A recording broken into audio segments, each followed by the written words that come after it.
We're going to go through arterial perfusion.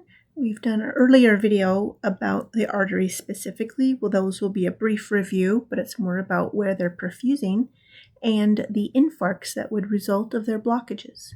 We'll start with the more anterior medial region, specifically the anterior cerebral artery. So in this image of the brain looking straight out at you, so you're facing the person, this is where we have the circle of Willis on the left. The circle allows for some perfusion of the brain or retention of perfusion if there's some blockages.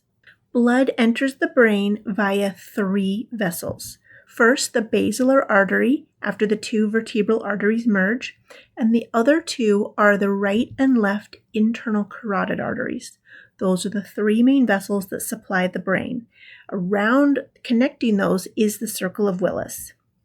Lateral to the internal carotid artery is the middle cerebral artery, noted in red, and then the anterior cerebral artery, noted in blue. And we have a little tiny connector known as the anterior communicating artery. We're going to just talk about these 2 main vessels, the anterior cerebral and the middle cerebral right now. So moving forward, we see an angiogram on the right. We see that same brain image on the left. So we'll just map out our internal carotid below in yellow. On the left, it's shown as a dot because in order to remove the brain from the skull, you have to cut the internal carotid. The red is the middle cerebral artery and the blue is the anterior cerebral. Notice the anterior cerebral is going to the midline of the brain and up the center.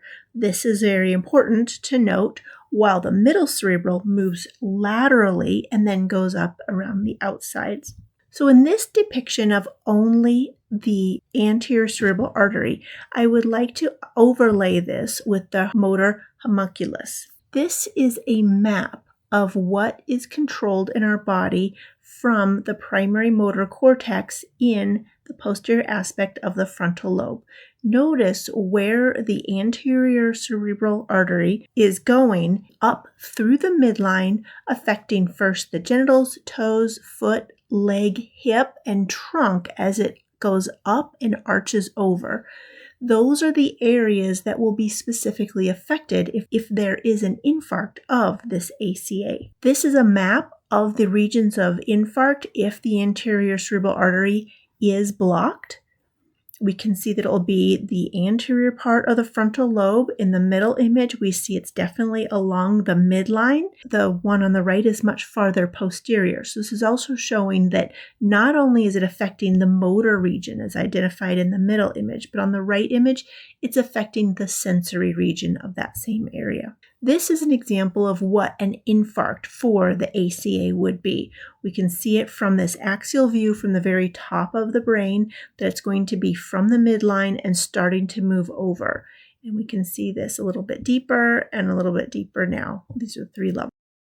Now let's move on to the middle cerebral artery. Here we can see the middle cerebral artery moving laterally, but what's also important about the middle cerebral, not just what it's perfusing on the outside, are the branches coming off medially and this deep portion of the brain. So this is a zoomed in view from my favorite Instagram radiologist where we have the middle cerebral artery moving out here, and we can see these little lenticulostriate arteries as well as this recurrent artery of Hubner. This family right here is serving the deep regions of the brain. That's important to note because part of it's coming off of the anterior cerebral and the others are coming off of the middle cerebral. So there's a bit of a blend here.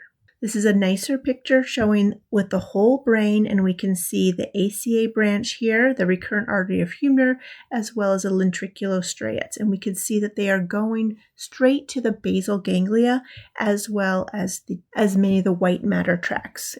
And this is what an infarct of one of those arteries would look like. Very central, deep within the brain. Here are some additional infarct images also from the lenticulostriate arteries that are coming off of the middle cerebral artery. So in general, the area supplied by the middle cerebral artery is about here. Now this varies because there are some branches of the anterior cerebral artery that actually comes back over here as well. The important thing to note here is how widely spread and deep these lateral wedges of MCA perfusion is. We can see here some MCA infarcts way over here on the lateral sides. This is very clearly from the middle cerebral artery because it's going from all the way to the outside as well as including many of the interior structures. This blood supply, this sort of color mapping, we can see in purple in the midline. We can see on this picture here, the purple is over at the top of the brain. This here is brain in a sagittal view, so the purple is along that midline, which is right here. So this purple is the anterior cerebral artery, or ACA. Then we see in blue the MCA, or middle cerebral artery, all across here. And then on to the right, we can see this view from the top of the brain. Now let's talk about what a watershed region is. So in this angiogram, we have the middle cerebral artery going out here towards the left, and we have the anterior cerebral artery going straight up the midline. And notice this little squiggly going out, and then stem from MCA. This area between the two, that's known as the watershed region. We can see that also on the diagram. On this superior view of the brain, the watershed region is all along here. And so what happens is if there is low perfusion, not enough blood is going to reach the ends of these vessels.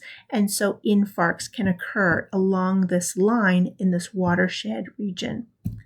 And this is what a watershed stroke looks like. You can see these dotted infarct lines anterior to posterior, right at that interface between the ends of the ACA and the MCA. This is another watershed stroke, just a little bit deeper in the brain. Now let's look at the posterior cerebral artery. So here we have our brain. The posterior cerebral artery is highlighted in red.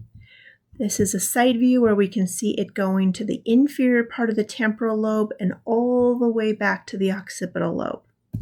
So this is a beautiful view of the perfusion of the posterior aspect of the brain as well as the cerebellum. The primary purpose of showing this picture is to show you this very prominent posterior cerebral artery here. This came from an article about the posterior choroidal artery, which was why they have those arrows there. However, that's too detailed and we are not worried about those. So let's move forward and show you our posterior cerebral artery here. And this little guy here shooting forward in yellow is going to be our posterior communicating artery. That's going to be part of our circle of Willis. Additional branches off of this posterior cerebral artery include, these are noted here, but we don't need to name them. I'm just showing them more for perfusion region. So the main thing you should be able to identify is the posterior cerebral artery. Posterior communicating artery is shown here, but it's just going anterior.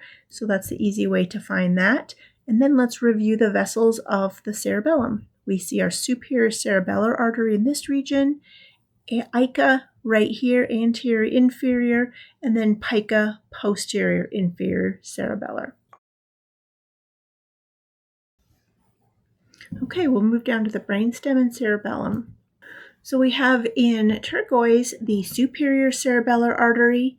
In blue is ICA, anterior inferior cerebellar artery, and pica, posterior inferior cerebellar artery, as well as the basilar artery here in green on the anterior surface of the pons.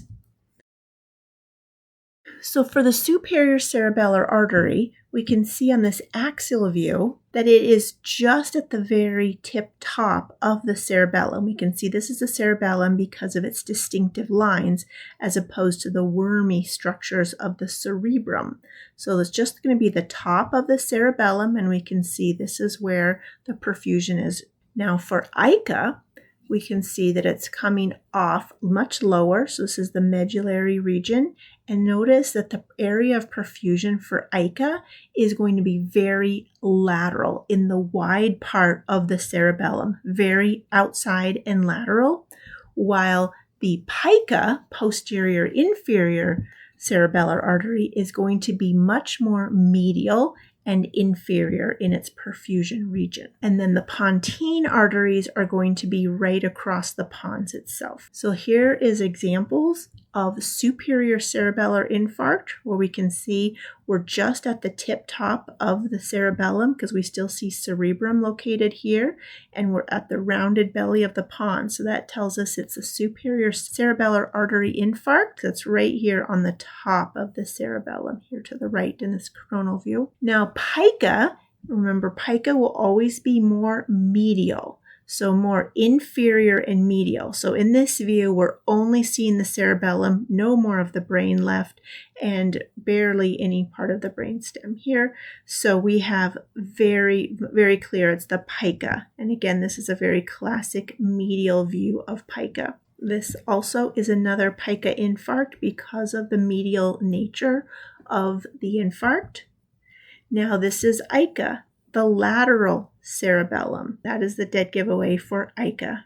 Now a pontine infarct, these are on a CT, just some dots that you can see that way. Clearly MRI is superior in evaluating this, and we can see a massive infarct here right across the entire surface of the pons, which would obviously have a significant impact on a number of cranial nerves.